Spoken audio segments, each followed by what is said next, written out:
lot of experience in the room here. Chen and I have both been involved in different aspects of campaigning, political campaigns, the Green, worked at Greenpeace and been working and with a bunch of organisations with For Purpose for 9 years now,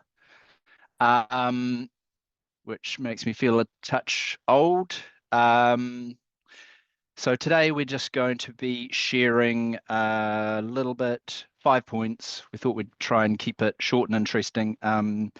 Things that we've learned and things that we kind of see being repeated, like things that come up quite often. Yeah, just based on our experience. For those that don't know us at For Purpose, we're a social enterprise. We work with communities and socially led organizations to build movements and create social change.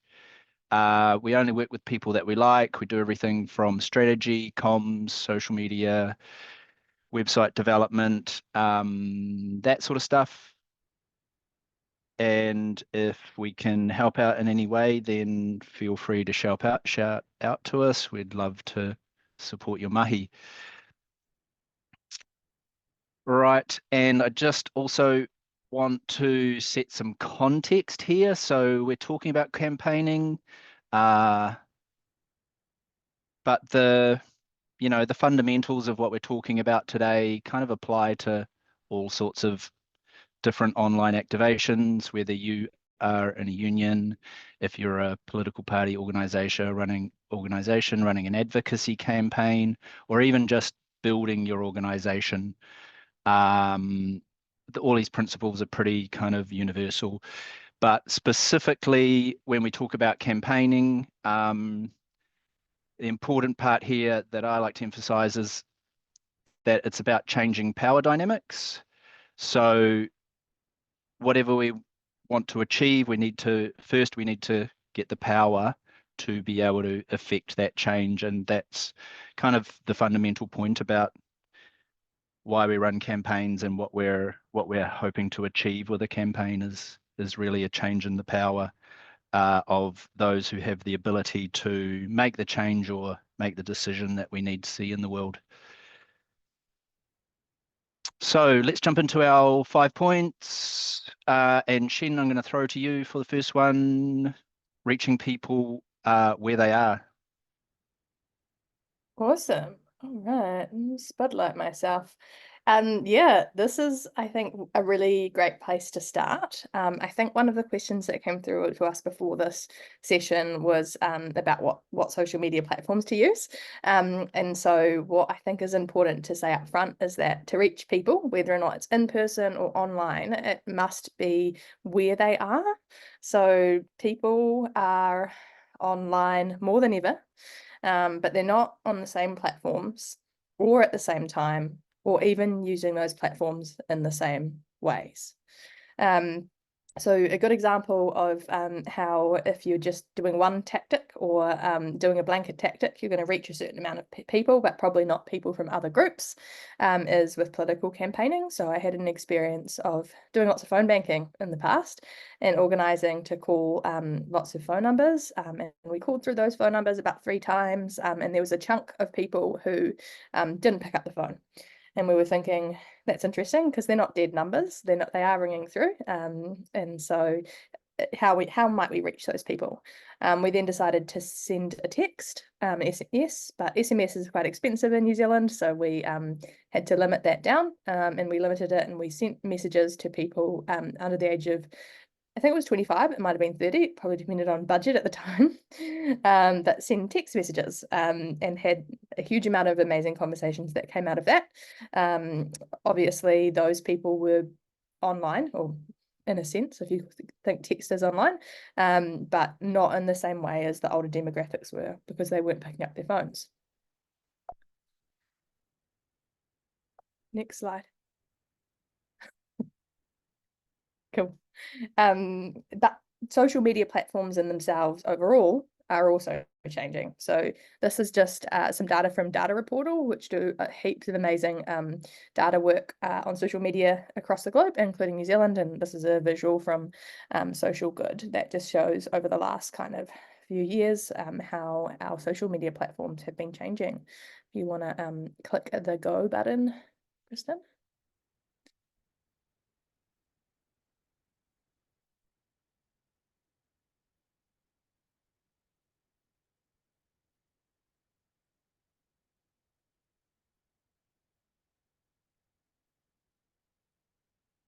Cool. So that's a really quick video just to show how over time social media platforms can go up and down.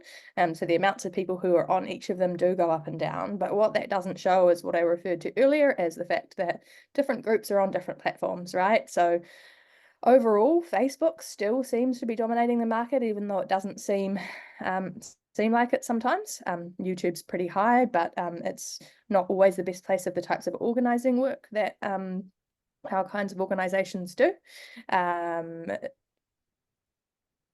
TikTok is on the rise as well, which I'll show you in the next slide. But a key thing about TikTok is if you're a political organization, you can't put ads there. So yes, that's the next slide. So most used social media platforms in New Zealand, with Facebook being Facebook and Facebook Messenger being pretty massive. Instagram is also high. What I thought was interesting is that WhatsApp is still highly used in New Zealand. I always kind of imagine that's more of an overseas thing, but apparently not. Followed by TikTok, which is the real up and comer to the market, and people are still on Snapchat. So yeah, the key takeaway from there is that there are a lot of different social media platforms, and I would focus less on which ones are have the biggest market, unless you're trying to reach everyone, and more on is your community using that platform and how are they using it? Yeah, so thanks, Chen, on that. I've just dropped in here some screenshots from some software that we use, which there's a bunch of platforms out there in the world, and you can get a bunch of information from your own social channels. But we use something that aggregates all of your social media data and actually aggregates, scrapes and aggregates data from things like hashtags that are being used out there in the world in news articles, forums, that sort of thing. But my point here is, if you don't know where your audience is, it's really great to dive into your data and understand who your people are, where they're engaging with you. So there's, as I said, there's a bunch of software that can do that. So these screenshots are from the software that we use from one of our clients. And what we can do here is I can click into, for example, Instagram, and it will tell me who's engaging with us, their age, where they are in the country or the world, demographics, that sort of thing. We can also see who's sharing our hashtags out there in the world, even if we're not kind of getting them in through our socials. So, and this will change over time. So really good just to kind of check in, and particularly if you're launching a new kind of initiative or campaign, then really good to check in, understand where your people are, who's where, where they're engaging with you. That is, what platform, what time of the day they're engaging with you. Really important. Understand all of these variables, and so then you can really make sure that your targeting's going in the right place at the right time. Cool. I'm going to carry on here with point number 2, which is my pet point, my pet peeve, the difference between strategy and tactics. So really often, and particularly in digital campaigning, it's really easy to, we have a lot of great ideas, right? We're like, hey, why don't we do this great TikTok video? Or, hey, let's run a petition. That's what everyone's doing. Run an online petition. We can get lots of people to sign it. Let's, you know, there's a lot of tools available to us out there in the world, and particularly in digital. They can be, the beauty of it is that they're low cost and pretty easy to set up, right? Anyone can knock out a petition on change.org and get, if your issue's good, you might get 10 or 20 or 100,000 petition signers. But what we see quite often is that those actions that we're asking people to take and those things that we're putting a lot of time and effort and resource into producing and managing aren't actually working towards our overall goal super well. So I think it's really important that that you have a strategy, you know what a strategy is, and that you can understand what tactics are. And so I'm just going to do a quick lick through here, just to kind of make it really clear and reinforce this idea that yeah, we don't want to be wasting our time, energy, and resources on things that aren't working towards our goals. So a campaign strategy at a really high level definition would be a plan, a roadmap that's going to get us from where we are today to where the change we want to see, where we want to be in the future. But specifically in campaigning, the strategy is your theory of winning. So how are we going to achieve this big goal that we want to over here? And particularly the important things that we need to think about: what are the resources that we have or that we need to get to be able to build the power that we need to win the change we want. So key points: resources that we have or need, and coming back to that point about power, no meaningful change really in the world has ever happened without a shifting of power. Like, I think it's a critical point that we need to kind of include in all of our analysis. So, and it's ultimately the goal of our campaigns. So when we're developing our strategies, we're talking about strategy now. We've got a bunch of kind of tools that we use to develop a strategy, develop that pathway. We start thinking about what is it that we want, who can make that change or affect that change or make that decision that we need. What are the messages they need to hear? Who will they hear it from? How do we get them to hear it? I'm not going to spend a lot of time on this, but I just really want to reinforce that having this strategy, be it an organizational or a campaign strategy, is really important so that we can make sure that everything we do, the steps along the way to achieving that strategy, are in fact working towards that goal. And as I said earlier, too often we kind of get distracted by the shiny kind of things like videos and petitions and really great ideas we have, but they aren't always working towards our strategy. A couple of other things that we can use is tools that we use to develop our strategy would be a power map. Who are our allies? Who could become our allies? Who are our not allies, our enemies, if you like? And how can we increase our power or increase the power of our allies and decrease or remove the power of those that oppose the change we want to see?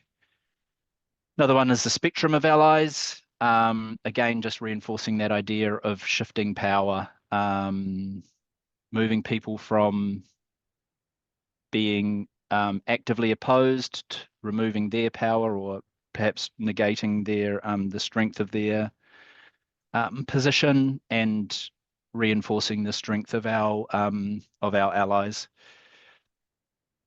And I really like this quote here that about often not just overpowering, but removing support for those that hold an opposing view, or hold an opposing view to us. And then we can start, once we've got our strategy, we can start talking about the tactics, which are the little steps we're going to take along the way. It's good to think, I think, about them in terms of those that they either should show power or create power, but we always need to analyze them with the lens of what resource we have, so how much energy it's going to take, or how much energy it might replenish or give us these tactics. So is our TikTok video going to help us show power, create power? How much energy is it going to take? Running our petition? These sorts of things always need to be seen through the lens of these kind of key criteria. Not going to spend any more time on that, but hopefully I've kind of reinforced that point around like always being mindful of how we're building our power. Chen, can I throw to you for this one? Yeah, sounds good. Just remove spotlight. Awesome. So that, I think this kind of flows on pretty well from the overall strategic picture. You know, the Marshall Gans quote that I was referring to was, I think it's something like using what you have, turning what you have into what you need to get what you want, which is that overall strategic picture and your roadmap for how you want to get there. But something that I've learned over time is that it can be really easy, and particularly in the digital space, to be tempted to go, oh, let's do this tactic or this tactic or this tactic, and then very quickly overwhelming yourself in a way that means you don't do any of them well, simply because you don't have a plan for each of your tactics from beginning to end and fitting that into your strategy. So I would say that having a plan for each of your tactics is absolutely crucial. Sometimes these are called journeys with steps. So you might have, if your goal is to build leaders, then you want to have a journey or a plan for a leadership pipeline. That might include digital interventions or in-person interventions, but that should all be connected into a plan that is connected towards your goals or your strategies. You might have an onboarding plan, which is when you connect with your new signups and make sure they feel like the organisation is one that they're connected with. You might have a volunteer or donor journey, which is encouraging your supporters to take action, and I did this the wrong way. You might also have a journey which is about growing your contact list, and that's where your petitions might come in, where you open letters, where you might have share content online, such as this. I think Kristin is going to put this up for free, but often organisations might say, log in to receive this information, or give us your email, sign up to subscribe, and we'll give you this information. And they do that to connect with people who are interested in their work. But really important that each of your plans has a journey attached to it, to avoid just throwing a lot of different tactics out there, not doing them thoughtfully, and ending up with overwhelm and underperforming tactics. Okay, next slide. Cool. So this is an example for a leadership pathway structure. So this might be very familiar to many of you, but for me, it's important to go back to it every single time I want to engage a tactic or to work towards a plan, to make sure I actually have the resources to complete the task that I'm setting up to do. So this one is about leadership. And it will help inform how many leaders you're going to have, and therefore what kinds of tactics you might do. So the first part of this would be to reach out to people. That's kind of your list building phase. and then connect with them to make sure you've made a meaningful connection with the organisation. And the key thing here is it should happen as quickly as possible. I heard somewhere, I can't remember exactly where it was, but if you don't reach out to people who have signed up to volunteer or donate in kind of 4 days, they become colder and colder in terms of their leads. So if you spend all your time in this phase, but none of your time connecting with the people as they come in, they're going to become less and less likely to engage with your organisation in a meaningful way going forward. The third step is engage. And so after you've connected with them, you want to kind of start some kind of two-way dialogue with those people. So there's a slide next that'll go through some examples of that, and I believe we'll share with you a bit of a template that has some examples feature these steps too. But that could be something like in a welcome post, you're going to tag people in and encourage them in a social group to share something back with you and to engage in two-way dialogue. The next step is to activate. So this step is self-explanatory. It's getting people to take action with your organisation. Starting low level, so depending on your audience, you might start with people that have never engaged before, asking them to share your message, or you might ask them to join a social media group, or go to an event, or sign another petition. And over time, the more engaged group, so you might go to the people that are opening a lot of your emails, or you might go to the people that have signed petitions or actively signed up to do something, you're going to escalate them for the final step. So ask them to do higher and higher barrier actions over time. That makes sense. If you want to, go to the next one. So here are just some examples. It's possible to put them all. I think the handout's got more examples on each step. But to start with, a poll or a survey, a petition or an open letter to try and get your contacts in the first place. I saw a really cool one that I think Wellington Free Ambulance was doing. So you might see that recently. It was like, how much do you know about Wellington Free Ambulance? Do this poll to find out. And that was obviously them trying to build their list of contacts. And it was probably a donor journey that they were using that for. Next step is connect. I used that example before about tagging people in socials for a welcome post. You could also have a call or an SMS depending on how small your group is and at what point are you trying to grow. SMSs obviously involve budget unless you're sending single texts.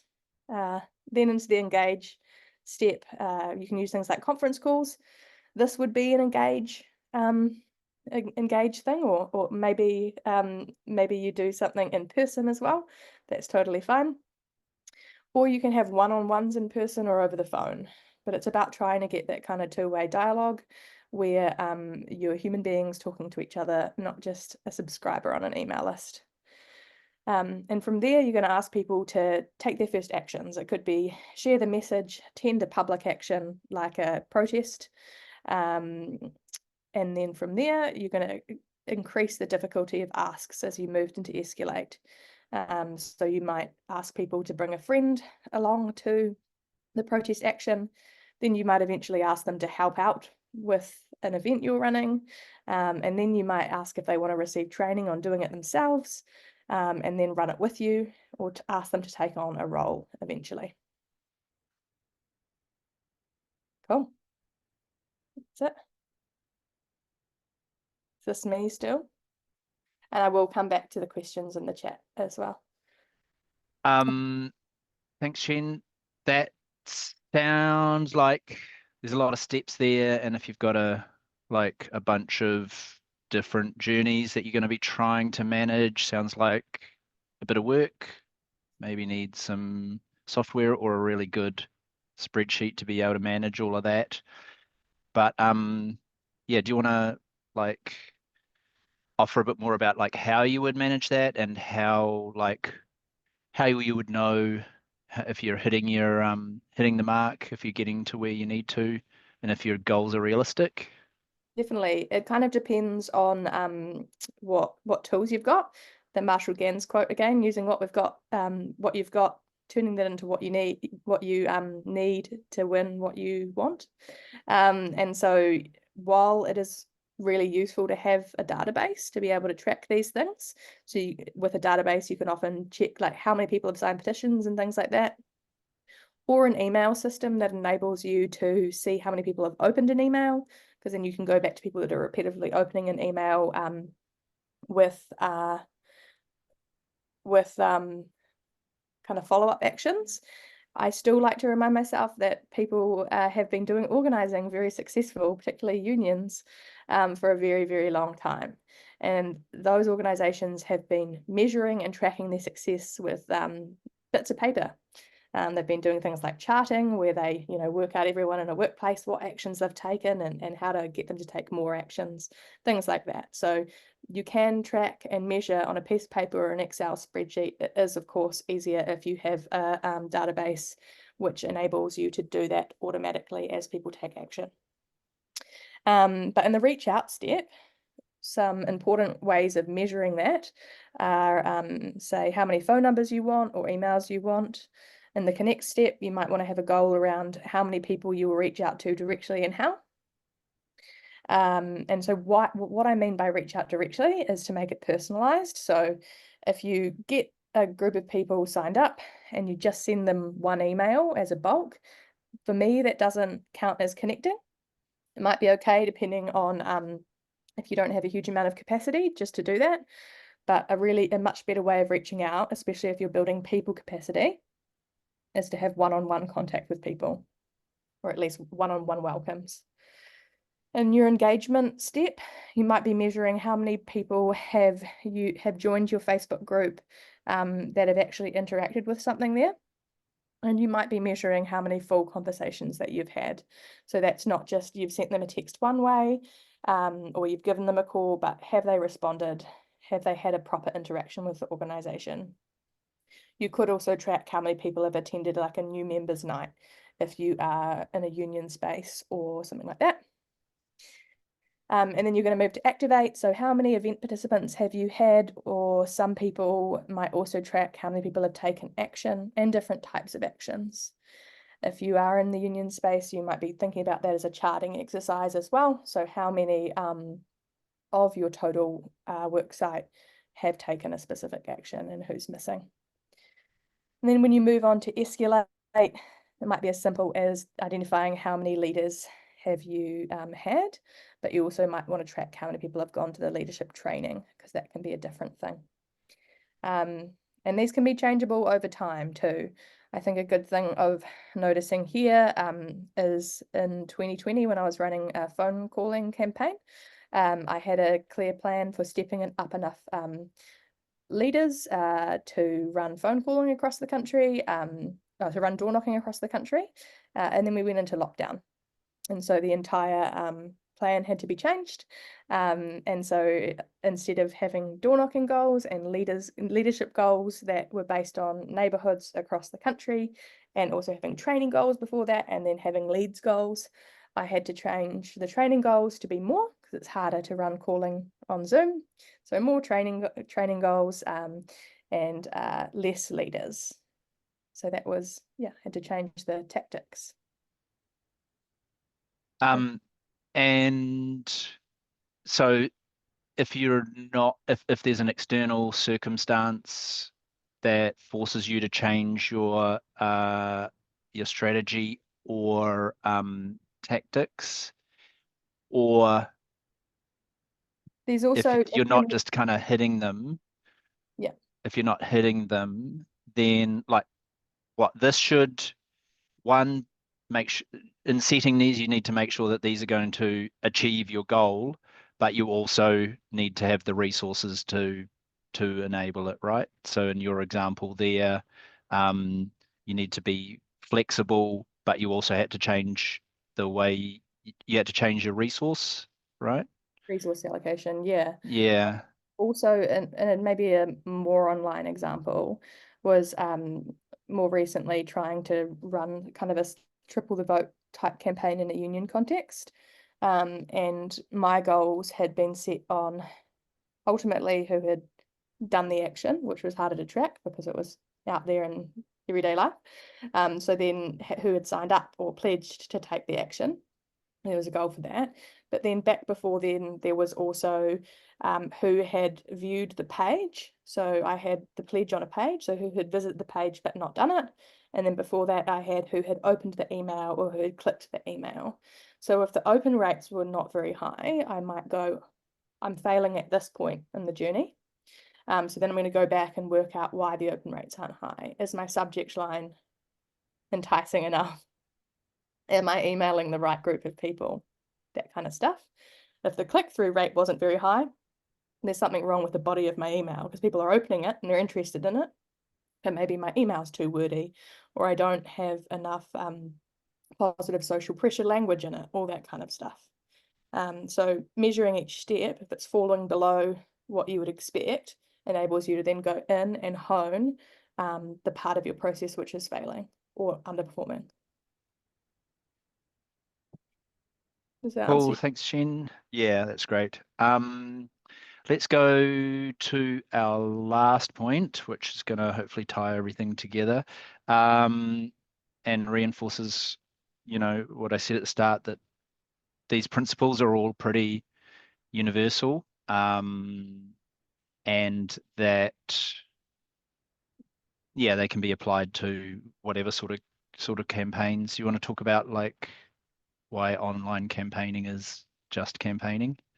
Yeah, yes. Okay. This is my favorite point, is that online is real life now. The rates at which people are online are massive. People are online all day. It's no longer a situation where we live our everyday lives and we dial up the internet, as I used to do when I was younger, for a couple of minutes a day, and we get on there and we do our thing and then we leave and go back into real life. It's absolutely everywhere. So that requires us to build the same strategy into engaging with our online audiences as it does our offline audiences. So not just thinking about list building, but actually methodically thinking about your online campaign as you would any other campaign. So stock take your campaign targets. Kristin spoke about earlier about power mapping. So working out who the Voldemort is and who the Hermione is that you need to scale up in order to become powerful to combat him. Stock taking your community. Who are the people that you need to empower and that you need to activate and that you need to step up to lead? Not unimportantly, what is your budget? Do you have the budget to place ads? If not, you will have to do a different tactic to achieve the same outcome. Do you have a database? What other tools have you got? Are you working with spreadsheets? What are the tools that you can use within your campaign plan? And then you set your goals, your tactics.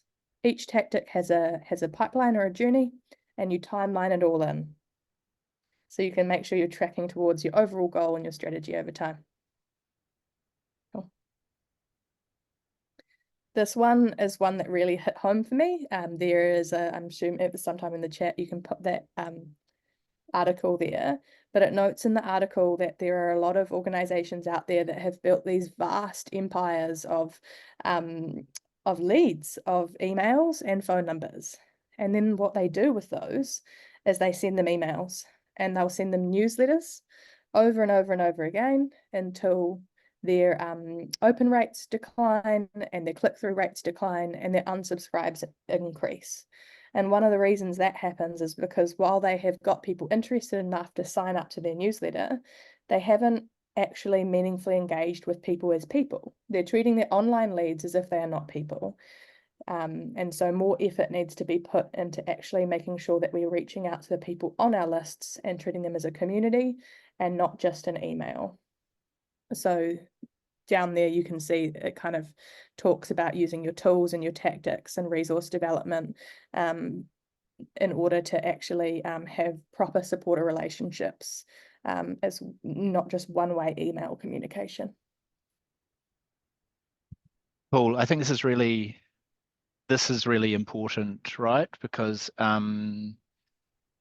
we see in the organizations that we work with, or often we come into an organization or a campaign that's been running for a while, and they might have run a really successful petition and have a really good sized list that they're really happy about, for example, but then haven't put that infrastructure in place, haven't got those journeys, haven't got the resources that they need to be able to convert those and So mapping out that strategy and all of those things that we're going to need to do along the way, and treating people like people, not just email addresses or sign-ups, as we kind of call them, and making sure we're kind of nurturing their journey along the way to building our campaign. Sometimes campaigns can take years, and if we're going to sustain a campaign for years, then we really do have to look after people along the way, and bring them in, give them responsibility, give them opportunities to be involved in meaningful ways and engage in meaningful ways. So I think that that's the key trap that people in organizations fall into with digital organizing, is that it's really easy to put up a petition, get a lot of signatures, and then then what happens from there is key to whether we're going to succeed or not, or languish. Cool. Okay, that I think is the end of our 5 points, and probably enough of us talking. At this point, we wanted to throw it over to you guys to see if you wanted to drop out into some breakout rooms, or if you wanted to just stay here and share and chat. I think given the time, Kristin, we might just stay in the main room. Yeah, let's do it. Is anyone desperate for a breakout room? Speak now. No, no one wants a breakout room. Okay, I'll be quiet now. Cool. Okay, does anyone want to kick off by, feel free to unmute yourselves, throw out a question that's something that's come up during the session or something you want to share? I just had a question around, you talked about mapping tactics to journeys. That seemed like a new concept to me a bit. Be cool to just, if you can talk a bit more about that. Yeah, so there's just a few union people in the group today, so it might not be something that you do, or it might be. It's basically, the idea is that you're trying to build an environment where all of the possible people have taken an action. So in a union mapping context, they might go to a work site and they might have a big spreadsheet of everyone's names. And they might say the ultimate goal is that all of these people become members. And so we're going to start with trying to make sure that everyone on the list has signed the petition. And if there are some people that haven't signed the petition, they're going to try and work with local leaders to get everyone to sign the petition. Once everyone's signed the petition, they'll get them to do the next step, escalating actions until they'll build like a strong work site. Does that make sense? It's literally just like a map of you call it worksite mapping, because you're mapping a work site, so like a school or something, and everyone that's at that work site, you're checking them very intensely and consistently against the actions you're asking, as opposed to what we might do if we were like just a countrywide organization. Yeah, just very targeted, I guess. Yeah. Cool. Yeah. Anyone feel free to explain mapping in a better way, who might have more experience than I do.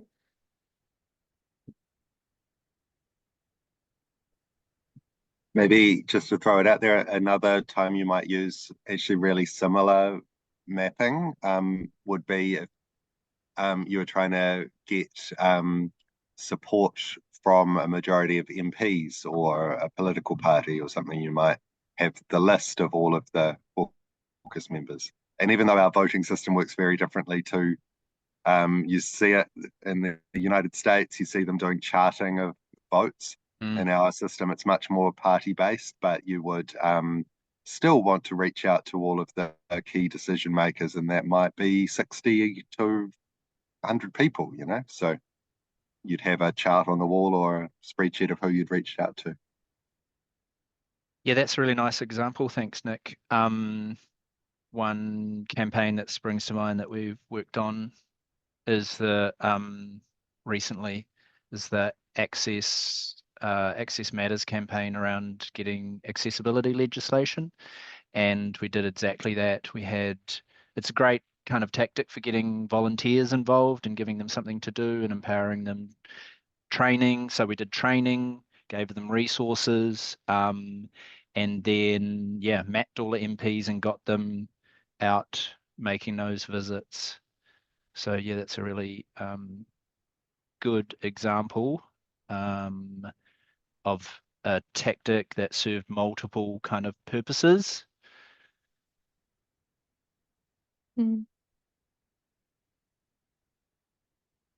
Feel free also just to pipe up if you're like, I have this amazing idea too that you're willing to share with others. But I know there were also some pre-prepared questions too that we've got that we can answer also. I've got a quick part-time around ads. Chen, you talked about how like sometimes if you don't have a good ad budget, you know, then you look to other options, you know, and so on for that side. But I think like sometimes as well, you actually, you know, even if you do have the budget, you may not want to spend it on ads, and like because it's, you know, it's a categorically different type of engagement. And I was wondering if you or someone else might have any reflections on sort of examples where you might have budget, but you might, because of the type of acquisition you're going for, or whatever, you might, you know, look for other things and deliberately not choose ads. Yeah, so when it comes back to strategy, right, because ads are generally considered a visibility tactic. They're not always used like that. So sometimes you're using it for lead generation, but lots and lots of ads are often visibility tactics. And if your campaign strategy doesn't hinge on being big and loud and behaving in that way, then you might want to spend more money and resources training leaders who will say meet with their local MPs or write really complicated submissions or that kind of stuff. That would be my thought. Like rather than just going, well, we're going to do ads for ads' sake, you'd be wanting to put money on ads if you had it, if that was to do with your campaign strategy. Yeah, I think just to add to that, I think where we've done on a limited number of campaigns, admittedly, but we've done ads for lead generation. Once you go back 6 months down the track or even a couple of months down the track and look at your conversion rate to kind of higher value actions, that those that have come in through a you know a lead ad have had a lower return or lower kind of rates of people going on to take higher value actions than those that have come in through other sources. So good thing to try and test but monitor and see if it's kind of really worthwhile or not. And I think another thing that we've learned there on like that can be quite relevant, and also in Greenpeace and Oxfam and things, is like if you're quite often you might have one like fundraising team or whatever doing ads for lead generation and stuff.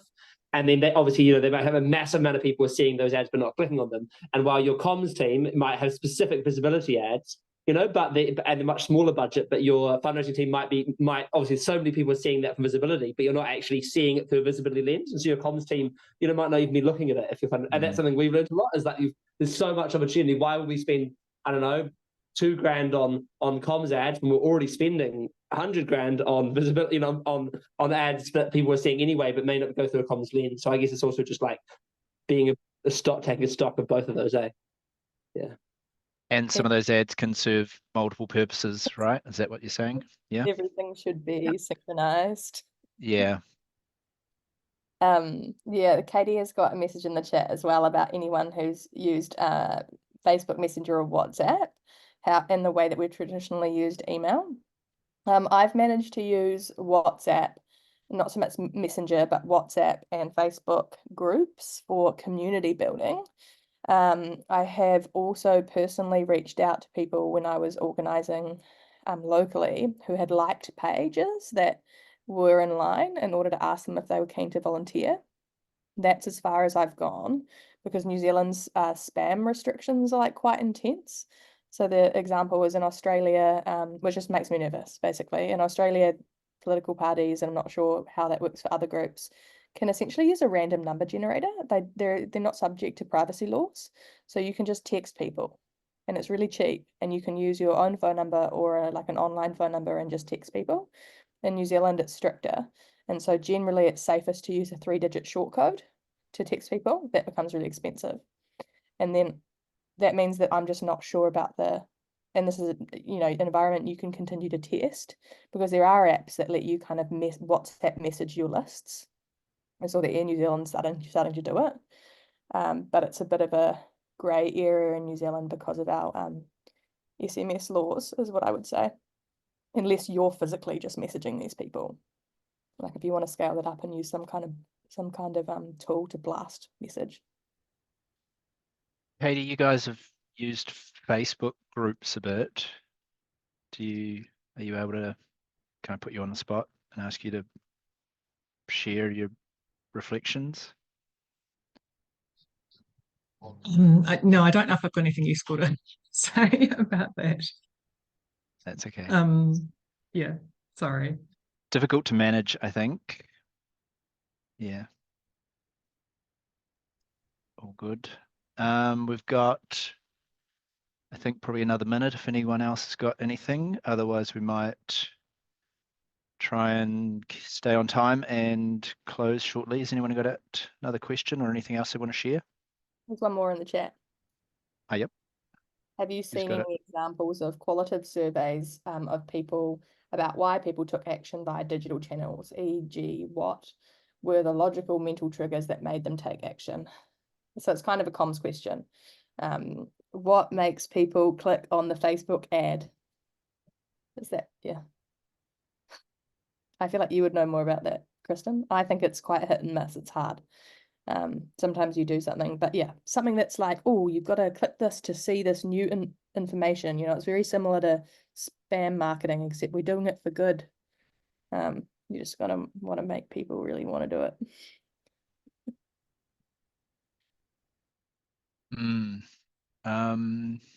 No, I'm not sure I've got something there. Anyone else?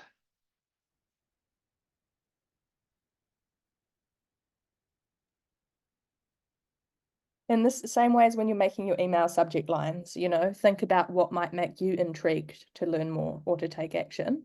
Think about it for the lens of the person scrolling through, what would pique their interest. I mean, one thing I would say is like, don't bother with making really long form, beautiful videos. We're past that now. It'll cost you time and money.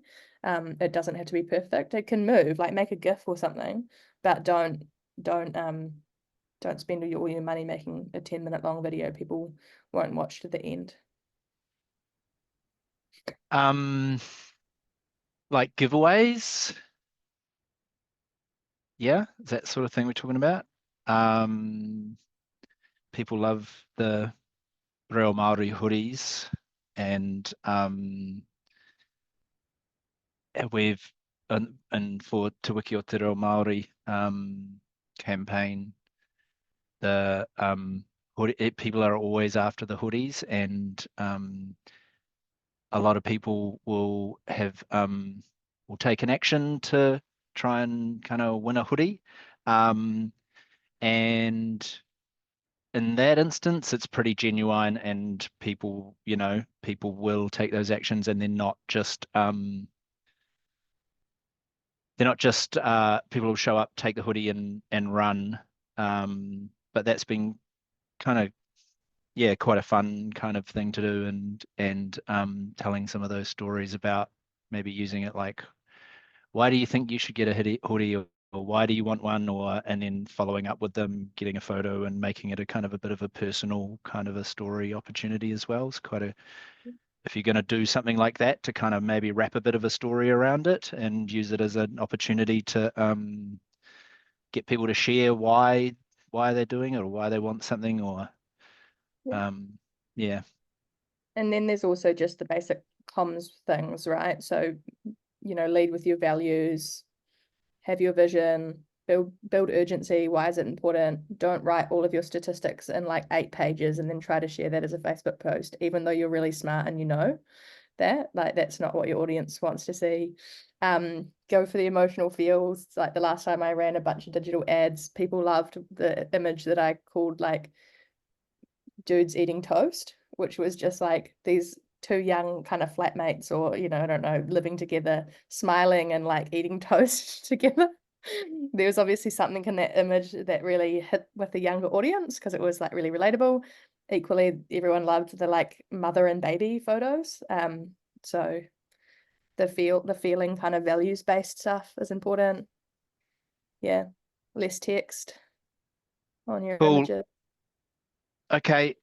Thanks, Shen. Thanks, everyone. We're just going to wrap up. So make sure we're finished on time. I have got some points I need to run through here. First is if you are interested in learning more or know anyone who might be interested in learning more on any of the stuff that we've touched on today, we've got a couple of like in-person full-day trainings coming up, focused particularly on building advocacy campaigns. But as I said, all these principles are pretty universal.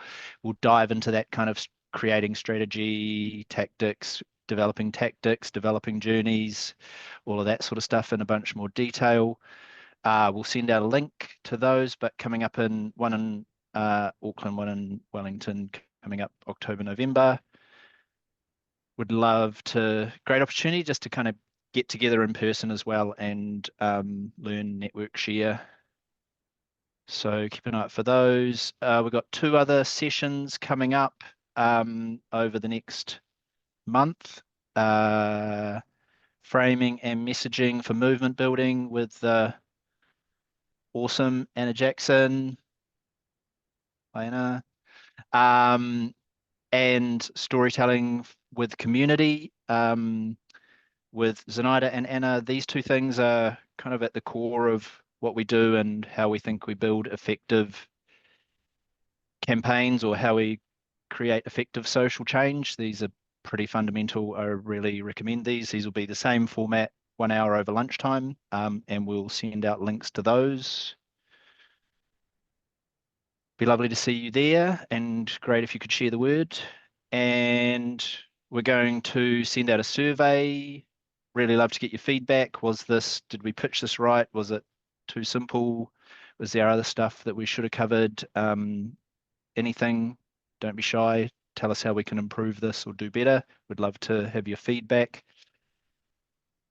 Z, gonna throw to you. We would Z love wants to a photo. have a group photo before we go, if you would be so kind to, if you're comfortable, turn on your cameras. Kristin, can you please stop sharing?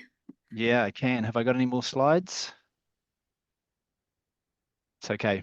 I can remember that one. Yeah. Yep. Just our karakia, maybe. Yeah, I got it. Are you all energized and happy and okay for us to take this pic? Here and I see you. Your hair looks great. All right, 1, 2, 3. Thanks, everyone. Okay. Before we go, just want to say mihi to Chennoah for joining us today and sharing her experience and knowledge. Kia ora to everyone who pitched in. Great questions, great kōrero. Thank you so much. Would love to continue these with you guys. And thanks Z for running the Zoom, and Z and Anna for doing a bunch of preparation for this workshop and our upcoming ones. And I think I'm going to karakia and close. So yeah, ngā mihi. Thanks for coming, everyone. Kia tau ngā manakitanga a te mea ngaro, ki runga ki tēnā o tātou, kia mahia te hua ma kihi, kia toi te kupu, toi te mana, toi te aroha, toi te reo Māori, kia tuturu ka whakamaua, kia taina, huie, tai kie. Kia ora, everyone. Kia ora. Yeah. Yeah.